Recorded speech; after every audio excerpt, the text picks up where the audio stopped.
Football Garbage Time NFL Podcast. In our Scares and Dares episode, where we discuss our favorite horror movie scares and give you the best that we dare to make. Along with me is my co-host, Joanne Kong. How you doing, Joanne? Good. Hi, everyone. All right, we've got a lot to discuss today as we're going to give you our top 3 horror movie scares of 2025. And then we're going to give you a bunch of bets that we dare to make in our 2025 regular season. So let's get going, shall we? Let's first talk about those horror movie scares. And we're going to give you the top 3 horror movie scares of 2025 so far. And of course, there may be changes later on in the year, but for now, here are the top 3. So the top 3 that we're going to be talking about are The Monkey, and Hard Eyes, and The Ugly Stepsister. And we're going to take them one at a time. Let's talk about The Monkey first. Of course, now streaming on Hulu. This is a movie that is written and directed by Oz Perkins, runs an hour and 38 minutes, stars Theo James, Tatiana Maslany, and Elijah Wood. As far as a summary goes, the way it's mentioned in their press packet is that when twin brothers find a mysterious wind-up monkey, a series of outrageous deaths tears the family apart. 25 years later, the monkey begins a new killing spree, forcing the estranged siblings to confront the cursed toy. Okay. All right. We decided that this was going to be in our top 3 of horror movies so far in 2025. What makes this movie so unique for you that made it get to this list? Well, first of all, I think we both discussed this, but it's a new twist on an old fable, most known as the monkey paw, but now they're using the entire monkey with a little drum. That's right. It makes it a little bit more ominous. It's like a toy monkey now. Yeah. Okay. So things you might see, the monkey you see at a carnival now is locked in the closet. It's the bad guy. And is it's no longer so cute. Who knew? Right.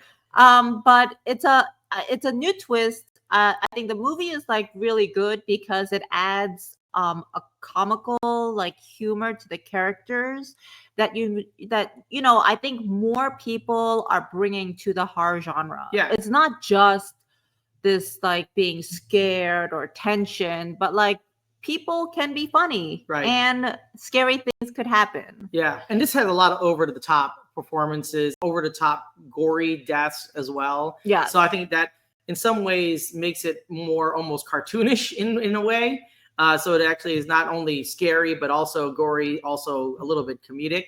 So I think that obviously offsets some of that horror as well. And I particularly like this movie because of Tatiana Maslany. Yeah. I mean, I've loved the actress from when we first saw her in Orphan Black. Yeah, sure. Great and, series. I thought she made like a great addition to this movie, like her character, the personality that she portrayed, the fact that this is a non-traditional family unit where, she is kind of bringing this kind of levity and humor and also crassness. Yeah, sure. That, that if you saw someone's mom do, you might be like, oh my God. Yeah. Yep. But, she's human. Like we're all human. And whether we're mothers or not mothers or daughters or whatever, there's that part of us. And I just really enjoyed that. Yeah, I thought she was great. And of course, I think a lot of the death scenes here kind of reminded me a little bit of Final Destination in that it was like going to happen. We knew something was going to happen when the monkey was triggered, but we didn't know how or to who. Yeah, I mean, it's very different than the typical slasher movies where someone's just going to die because they're going to get like hacked to death. Right. I think now there's a lot of movies where it does kind of bring that Final Destination type genre in where you're like, how are they going to get it? Yeah, absolutely. And so this movie on the tomato meter out of 291 reviews had 77%. It's fresh. And on the popcorn meter, 56%. The critics' consensus is that it's cruelly clever with some unforgettably gory set pieces.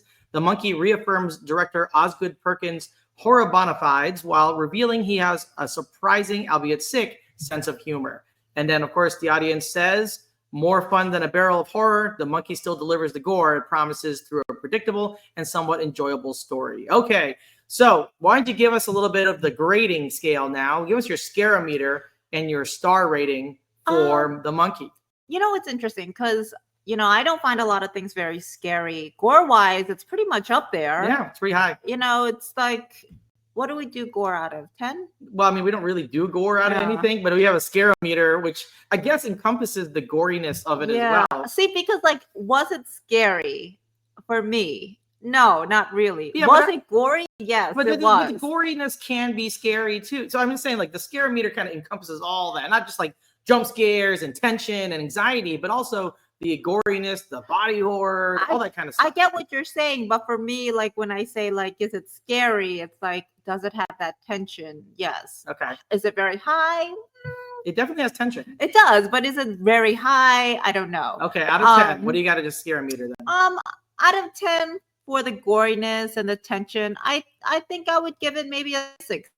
Okay, great. I gave it a 6 as well. Oh. Yeah, I think it's about the same. I think it's not gonna frighten you. No, it's not a jump scare type of movie. Like, and you like someone's not like popping out at you at every corner. No, but it is definitely tension driven and anxiety driven. Right, because every time you hear that monkey, you know something's gonna happen. Right, as you move on to the movie, you know that symbolizes something. And the monkey tends to drum as you can tell, but then he spins that. Yes, the drumstick around in his hand. drumstick whirls, and you know that right after that something's going to happen. Right, so it's like the shoe drops. It's going to happen right there. That drumstick. Right. All right. Yes. So we agree at 6 on the scarometer. What about stars out of 4? What do you give this movie? I gave it a 4. A 4. Yes. Wow, perfect score. I did. Yes. All right. Well, I gave it a 3.5.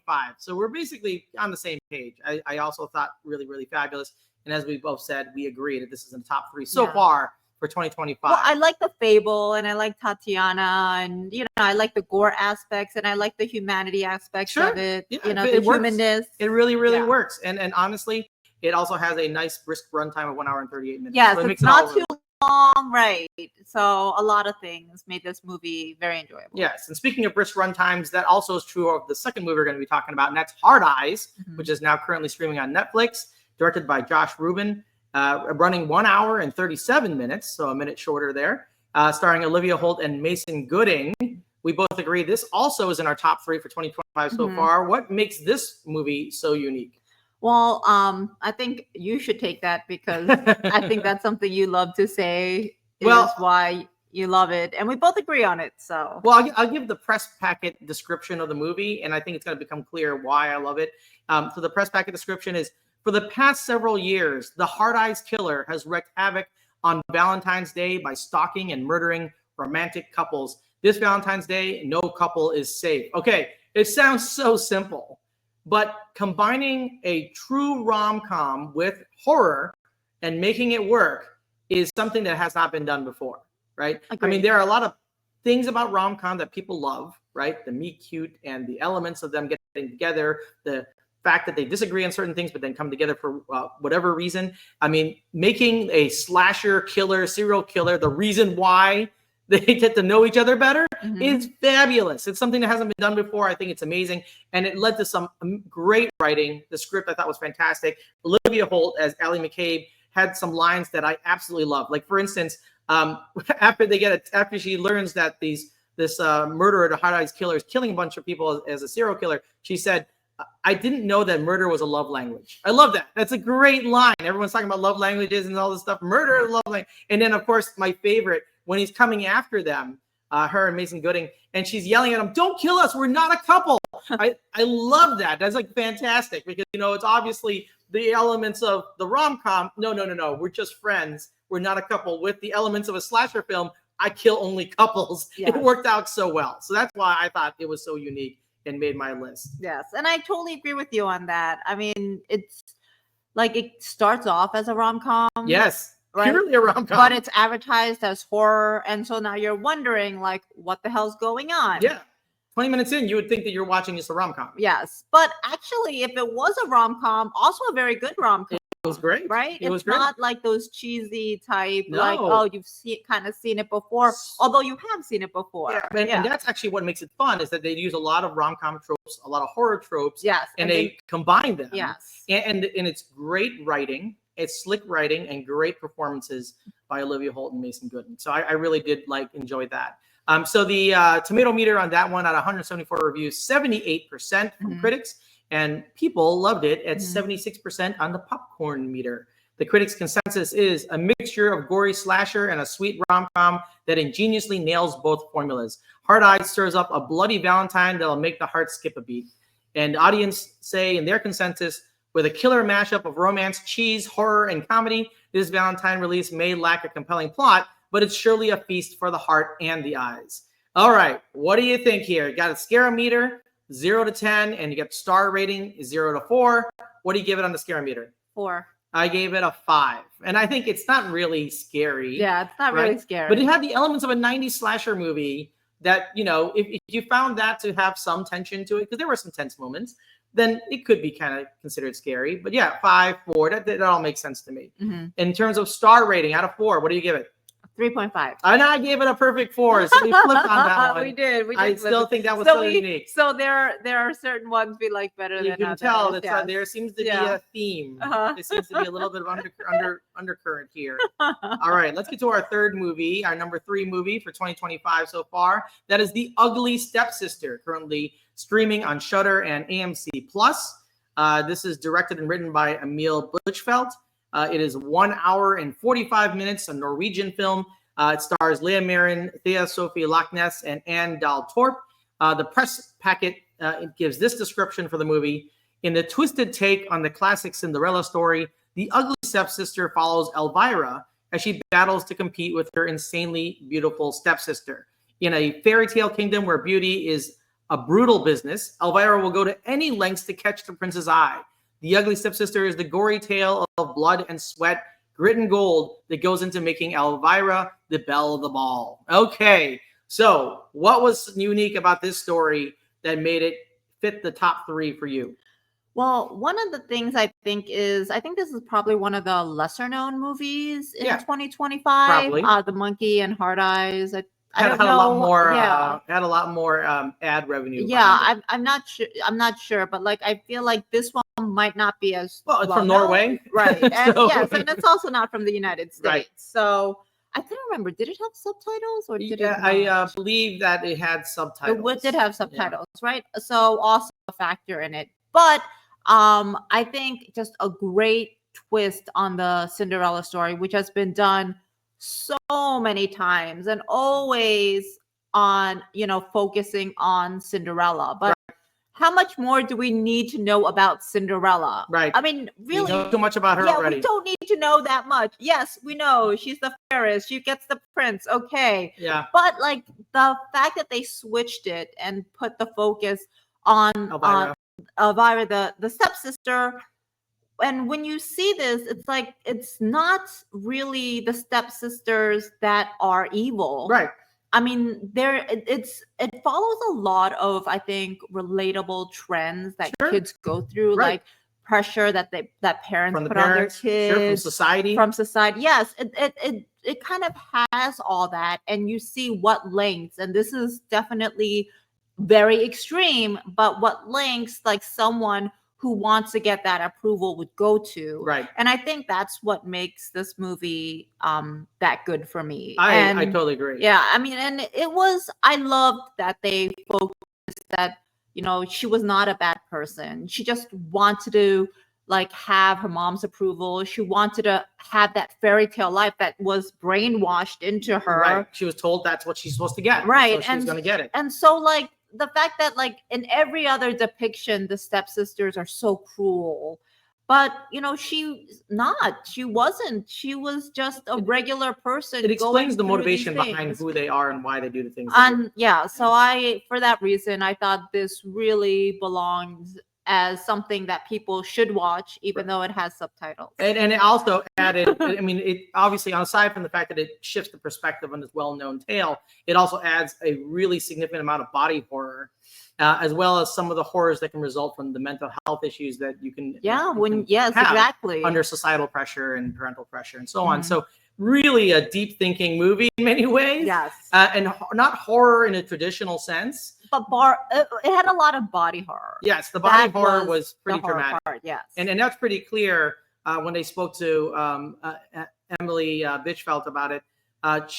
She actually did say that she was highly encouraged. She saw a lot of movies by Cronenberg and by others who had a lot of body horror and thought that this was a untapped field for storytelling. And this was supposed to be just a regular movie, and she made it a horror movie by adding the body horror aspects to it, which I think is absolutely fabulous. Mhm. It basically is fairy tale plus body horror. Yeah. Right. So another mashing of the genres. Mhm. Okay. So this one on the tomato meter at 126 reviews, 96% fresh.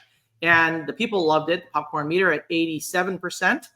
As far as the critics' consensus, they say taking a hammer and chisel to a quintessential fairy tale, The Ugly Stepsisters' masterful application of gore and subversion are the stuff that nightmares are made of. All right, so what do you have here in terms of scare meter 0 to 10 and star rating 0 to 4? I think because of the body horror aspect, I gave it a 5. Okay, all right, I gave it a 6. I'm always a little bit more scared than you are.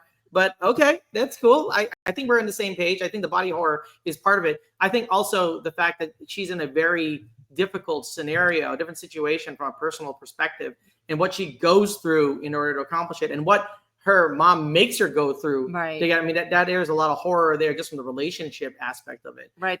The relationship between her and her mother. Yes, Yeah. very, very toxic. All right, and the star rating 0 to 4? I gave it a 3.5. I also gave it a 3.5. So we are online here. If you average all three of our star ratings, we actually have exactly the same thing per movie.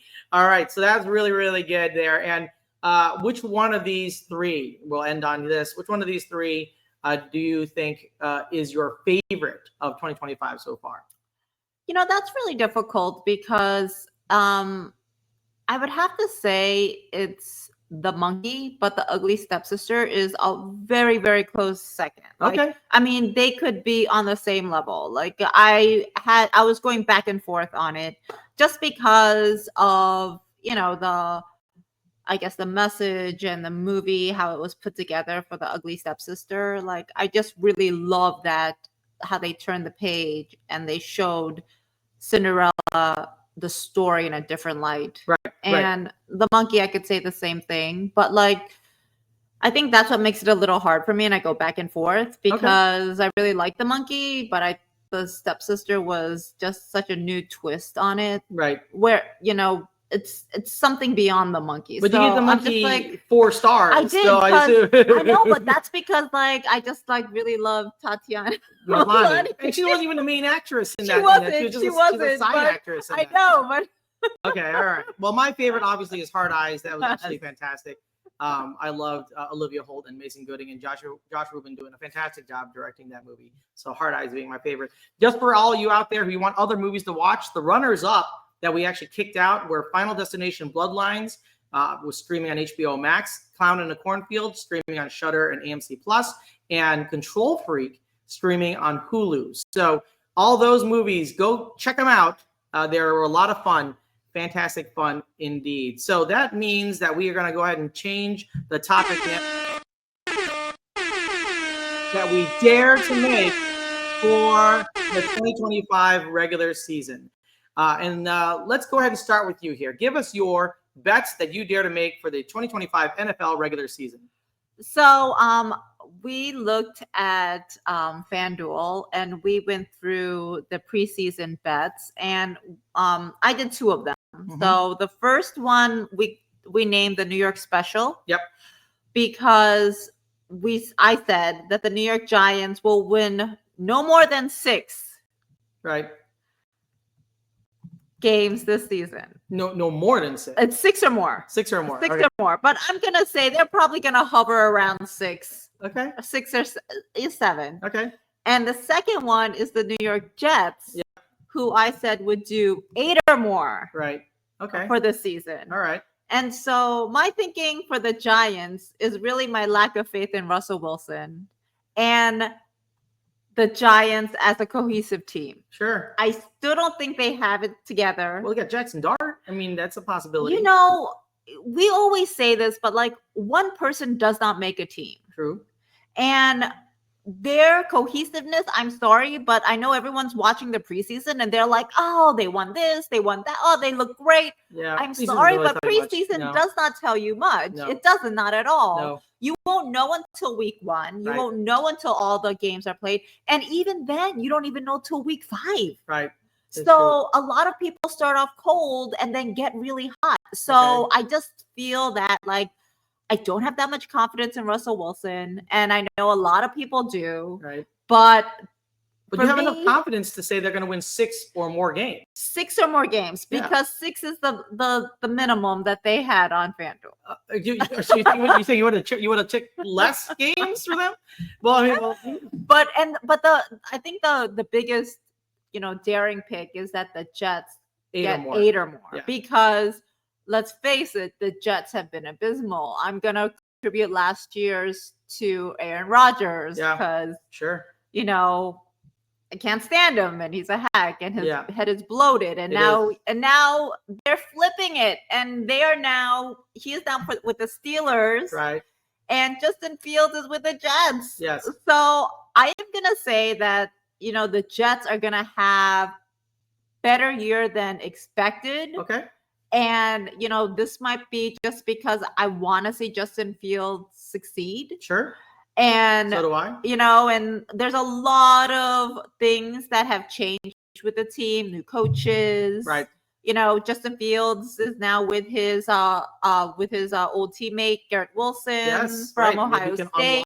Garrett Wilson. So if they could reach that connection again, I mean, you just don't know. The ceiling is very high.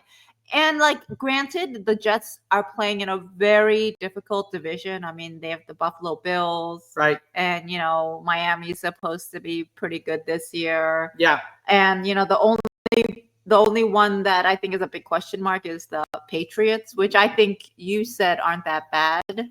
I mean, they may not be that bad. It's a big question mark. May not be. Yeah, we don't know what we have in May yet. I still don't have faith in their quarterback, so I'm pretty sure that they will end up fourth in the division. Oh wow, fourth. Wow. So okay.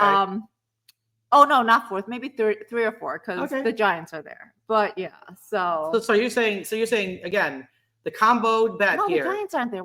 You're talking about the Giants 6 or more, the Jets 8 or more. Yes. That is my combo. And that's a parlay bet. What are the odds on that one? So they gave me plus 486. Plus 486. So pretty good payout there on that bet if you can hit it. All right. That's not a bad one. Let's hear your other bet.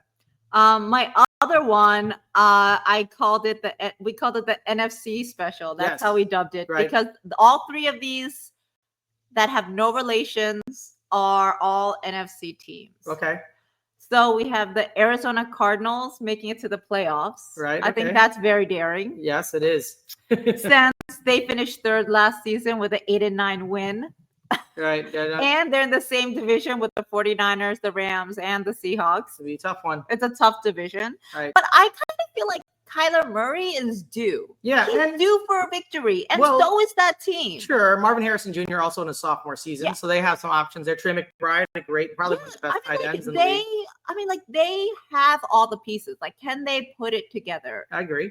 Will it be there? I think that is the biggest question for every single team. Of course. But the Cardinals have been kind of hovering behind that air of potential for a long time. Yes, they have. And that's why I'm saying they are just kind of, the team is due. Okay. I mean, everyone is healthy. They're there. Yes, for now. But we say that for every team. That's true. It's always for now. Okay. But they're starting off healthy, which not every team could say. Right. And so they have the potential. Will it be met? I'm going to say they can make the postseason. Okay. So Cardinals playoffs, that's leg 1. What's the next leg of the next leg is the Tampa Bay Buccaneers win their division, which is the NFC South. Okay. That's not so much of a dare. They did it last year. Yeah. They came in first. And, I'm always rooting for Baker Mayfield. Sure. They got Godwin and Evans healthy, theoretically. So, I mean, I also want to see Baker Mayfield succeed. So I guess these are kind of all individual people that, I like and would like to see. But that's not a huge reach here for the NFC South. No, that one is not a huge reach. Right. I mean, their division is, it's pretty wide open, and the Buccaneers clearly are odds-on favorites to get the NFC South. Right. And so the last one is the Washington Commanders, and I said they were going to win 10 or more of the regular season wins, which is also not a far reach. Right. Because last year they won 12 out of the regular season. They really surprised everybody last year. In the NFC East, behind Philadelphia, who won 14 games. Right. But the Commanders were 6th overall in the NFC. That's like huge. Yeah, if they don't win 10 games this season, I think it'll be a disappointment for the Washington fans. For exactly. Sure. So, I mean, I am a big believer that I don't like to see teams win back to back. Sure. You know, But the Commanders got to the NFC Championship game. They did get there, but you know, like, you know, the Eagles came in first in their division. Sure. They won the Super Bowl. Right. But I mean, the Commanders are right there. So this is right, and I want to see the Commanders leap forward. Okay, they don't have to leap far. They only need to leap one game. So those are my 3 NFC. And what are the odds on that 3-leg parlay? It is plus 688. Plus 688. Very, very daring altogether picks there in terms. I was not nearly as daring as you. So I have 3 that I want to give here. And the first one is a parlay. I call it they're not as bad as you think special, because I have the Atlanta Falcons and the Jacksonville Jaguars both winning 8 or more regular season games. So both the Atlanta Falcons and Jacksonville Jaguars with 8 or more regular season game wins. The combined 2-leg parlay there at plus 209. And I know you don't believe in the Jaguars. Okay? Yes. So the Falcons, yes. The Jaguars, no. Well, let me just say this. You know, the Jaguars, obviously they were 4-13 last year, but they added in the offseason, they added Coach Liam Cohen. They drafted the Heisman Trophy winner Travis Hunter, both playing wide receiver and corner now. They're opening the season versus Carolina, which is, I don't say easy win, but it is a very doable win for them for a bounce back. And they face a lot of really shallow defenses throughout the regular season, including the Raiders and the Titans. So, you know, I don't think it's a huge reach to say that a healthy Trevor Lawrence at the helm with a new weapon in Travis Hunter and a new head coach can get you 8 wins. You know, keep in mind that in 2022 and 2023, the Jacksonville Jaguars had back-to-back 9-win seasons. All right. So this is not, I'm not making this up. I think that Trevor Lawrence, if healthy, with these types of weapons around him and a new coach, can get to 8 wins. The Falcons, I think we kind of agree that they're kind of being overlooked right now. I mean, I think the Falcons are a better team than people actually think they are. Most definitely. And I think now the question, of course, is what's going to happen at quarterback. We all think it's going to be Michael Penix Jr. And listen, this is one of the softest schedules in the league for the he's not a rookie, but sophomore, I should say at this point. I mean, Atlanta actually faces the 4th easiest slate overall, and the slate that has the worst run defense in total. And so you think about how Bijan Robinson has gotten better and better and better every year. This year, he's set for a breakout. All right, and I think that along with having Michael Penix Jr. there, big arm, getting it down the field, Drake London can be unlocked, and I think there's a lot of talent here with the Falcons that people are overlooking. And listen, 8 wins is not a lot, right? It's not a lot. We're talking about like a 50-50 season. Yeah. So they just got to win 50% of their games. 16 games in a season. 17 weeks, 16 games, So, I mean, I think that at the end of the day, 8 games is not a big reach. It's definitely not for the Falcons and not for the Jaguars as well. So I like that 2-leg parlay plus 209. Now I got a couple bonus picks here for you, because I do love props, and we usually do prop bets in the regular season. And there's 2 in particular I saw for quarterbacks I wanted to point out. Number 1 is Joe Burrow. The over-under on his total passing yards for the season is 4,225.5. So it's 4,225.5 passing yards for Joe Burrow. Now, listen, honestly, that's pretty light work for Joe Burrow. In every season that Joe Burrow was healthy, he's exceeded 4,400 passing yards, and he's averaged 4,668 per season during the times in which he stays healthy. Now, the Bengals just signed both Jamar Chase and T. Higgins to record contracts this offseason, so Burrow should be locked and loaded with 2 of the best receiving options in the league.